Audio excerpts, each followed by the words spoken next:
سمعتوا شي من قبل عن التربية الناعمة؟ فكرتوا شي مرة لي ابنكم أو بنتكم عم بيقولوا لكم أنتوا ما بتفهموني، أنتوا سبب مشاكلي، جيلكم غير جيلي؟ أكيد سمعتوا هالموال من قبل، لكن المشكلة مش هون.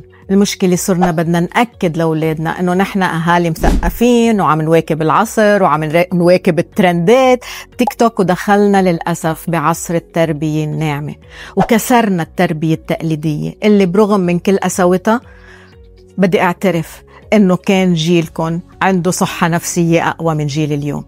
للأسف التربية التقليدية كبلت ال ADHD وخلقت لهم مشكلات نفسية لا تعد ولا تحصى، ولكن كمان التربية الناعمة زتتهم قدام الشاشات وخلتهم بلا احترام، بيطلعوا فيك بكل وقاحة وبيقولوا لك أنت ما خصك فيي، أنت توكسيك، أنت سبب مشاكلي. إذا بدك تعرف الحل تابعني وشارك البوست مع ناس ممكن تستفيد منه، لأنه رح نحكي عن نوع مختلف من التربية اسمه التربية الواعية اللي ممكن يوصل أولادنا للنجاح ويخليهم يتحملوا مسؤولية تحدياتهم. علق بكلمة تربية حتى تدخل مع دكتور هدى شعبان إلى عالم جديد.